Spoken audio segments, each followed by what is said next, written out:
Poor suckers, Manfredi and Johnson. They got out of Stalag 17 all right, only not quite the way they wanted to go. Somebody in our outfit was tipping off the crowd sure enough. Only who was it?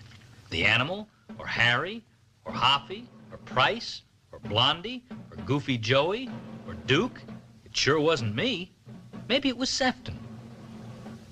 Sergeant J. Sefton. I guess it's about time I told you a few more things about that Sefton guy. If I was anything of a writer, I'd send it into the Reader's Digest for one of those most unforgettable characters you've ever met. He was a big-time operator, always hustling, always scrounging.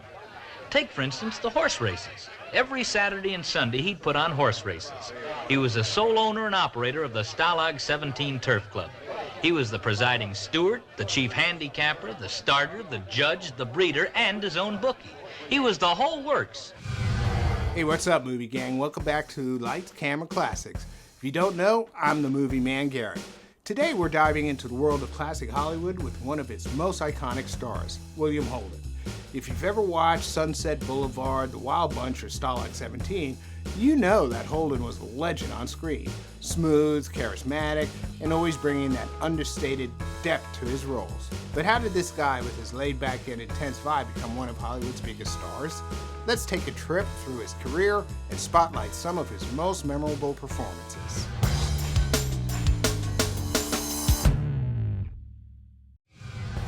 Born in 1918 in Illinois, William Holden wasn't always destined for the silver screen.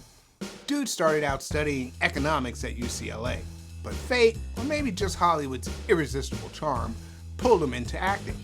His big break came when he was spotted by a Paramount Pictures executive while playing tennis, of all things. They signed him up, and soon enough, Holden was lighting up the screen with his sharp good looks and even sharper talent.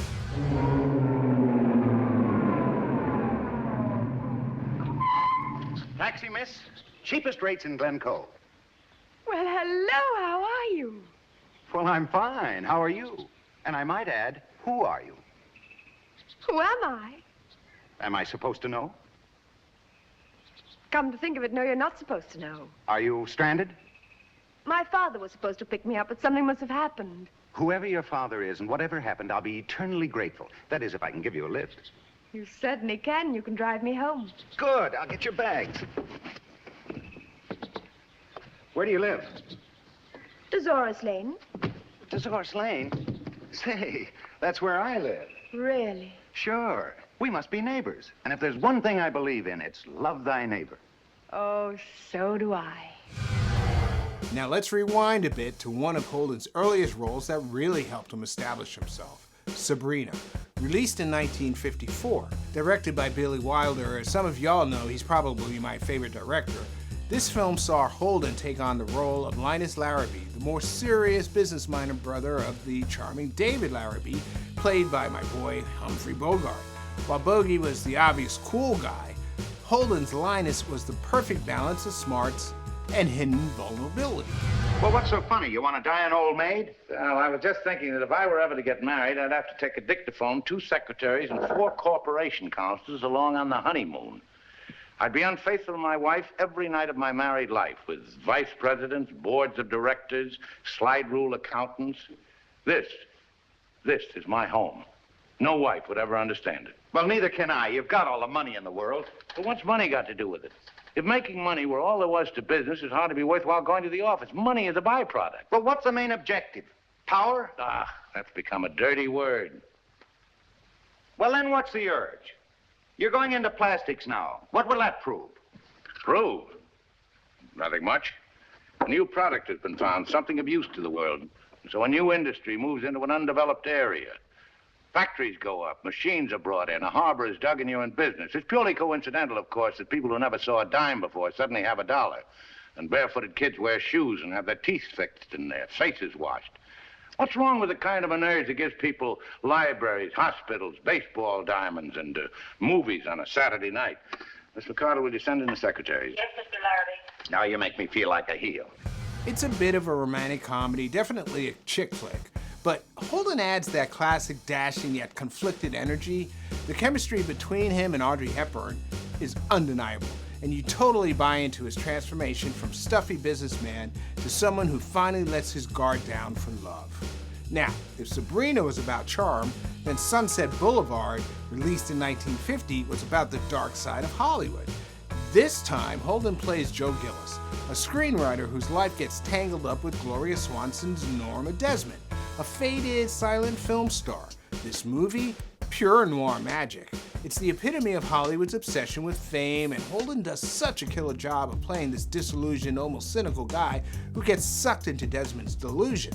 His role here really shows off that perfect mix of vulnerability and cynicism that he became so well known for. I've made up my mind we'll bury him in the garden. Any city laws against that?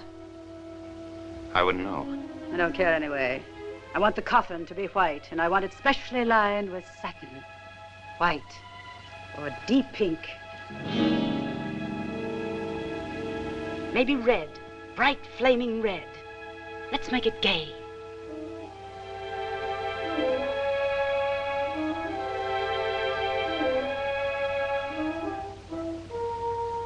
How much will it be? I warn you, don't give me a fancy price just because I'm rich. Lady, you got the wrong man. I had some trouble with my car, a flat tire. I pulled into your garage until I could get a spare. I thought this was an empty house.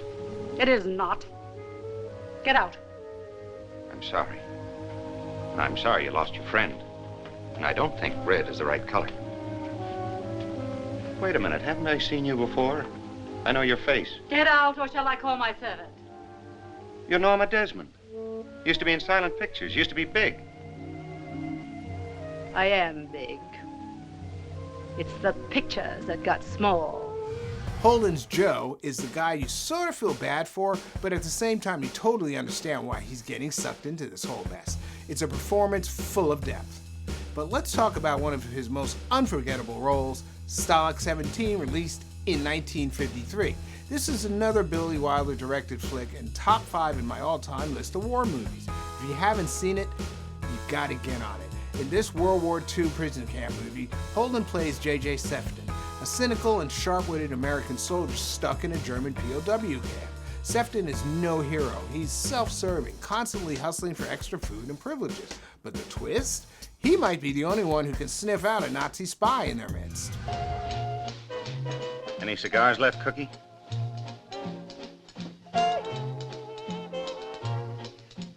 Come on, Cookie, get me a cigar.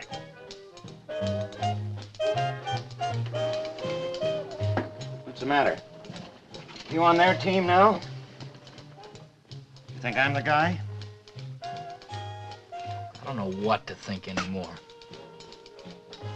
I understand how you feel. Sort of rough. One American squealing on other Americans. Then again, Cookie, maybe that Stooley's not an American at all. Maybe he's a German that Kraut's planted in this barracks. They do that sometimes.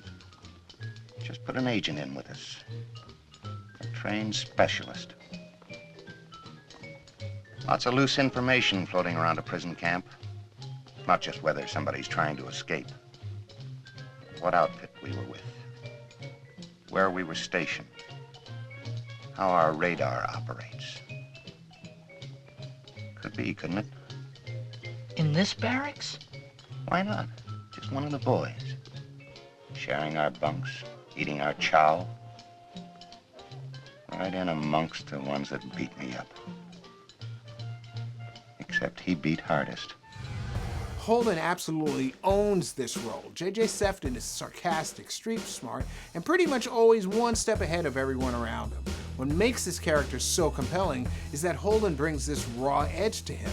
Sefton isn't a typical do-gooder. Instead, he's smart, strategic, and complex, navigating the gritty world of a POW camp while simultaneously not letting anyone get too close. It's one of those roles that gives you just enough of that anti-hero vibe to keep you hooked.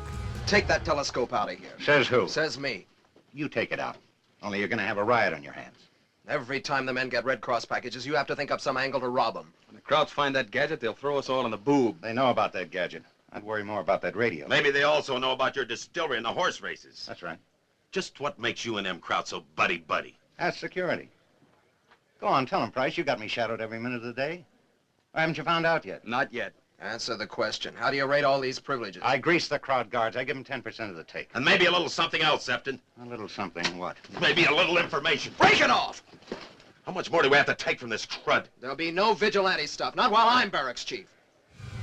And guess what? Holden won his only Oscar for Stalag 17, which is kind of crazy because even though he was already a massive star, it took a performance like this to really cement his legacy. His portrayal of Sefton is just so sharp and layered, blending humor and darkness in a way that kept audiences on edge.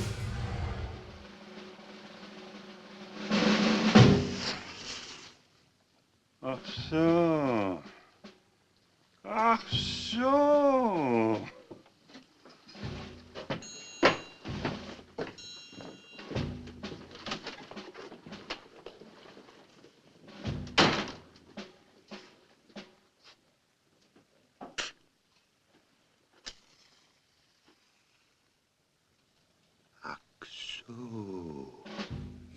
Fun fact, this movie was the inspiration for one of my favorite TV shows growing up as a kid, Hogan's Heroes. Other standout roles include his part in The Wild Bunch, released in 1969, where Holden plays Pike Bishop, a tough, aging outlaw in a changing Wild West. It's one of his grittiest performances, and you could feel the weight of time on his character's shoulders. Then there's The Bridge on the River Kwai, released in 1957, one of my dad's all-time favorites, may he rest in peace, where Holden's part of a group of British POWs forced to build a bridge for their Japanese captors. His performance in both of these films proves he can do action as well as drama effortlessly. You've got to do it, boy. You've got to do it now. Colonel Saito, have you a knife? I've just realized the bridge has been mined. Mined?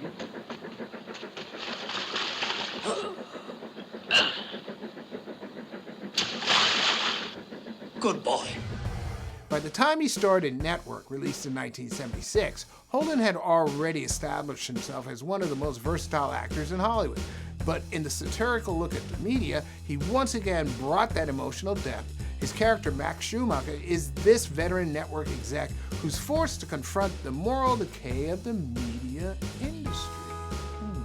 It's a complex performance, partly sympathetic, partly tragic. Holden's ability to dive into all these different types of characters is what made him such a star. Whether it was gritty war films, dark noirs, or high-stake dramas, he could do it all. And there's something timeless about his on-screen presence. It's like, no matter the era, Holden had that cool, laid-back swagger that drew you in. And in my opinion, there's only a handful of Hollywood icons who can say that. It comes November 14.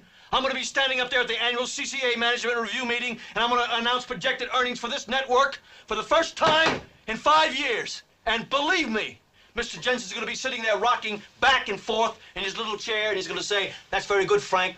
Keep it up."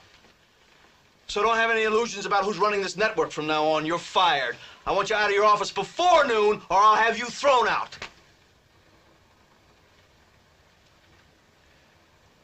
You go along with this? Max, I told you I didn't want a network hassle on this. I told you I'd much rather work the Beale show out just between the two of us. Well, let's just say, fuck you too, honey. Howard Beale may be my best friend. I'll go to court. I'll put him in a hospital before I'll let you exploit him like a carnival freak. You get your psychiatrist, I'll get mine. I'm going to spread this whole reeking business in every newspaper, on every network, group, and affiliate in this country. I'm going to make a lot of noise about this. So, if you haven't seen some of these movies, seriously, give them a shot. William Holden is more than just a pretty face. He was one of the best actors of his time. From the charming romantic lead in Sabrina to the dark anti-hero in Stalag 17, he gave us a little bit of everything. All right, that's it for today, guys. Let me know in the comments, what's your favorite William Holden movie? And if you haven't yet, make sure to hit that like and subscribe button and the bell for more Hollywood deep dives. Until next time, keep watching those classics, and remember, You're not disposing of those Russian broads, are you? Tell you what to do. Get yourself 100 cigarettes for the crowd guards. Then get yourself another face. You could use a new one, too.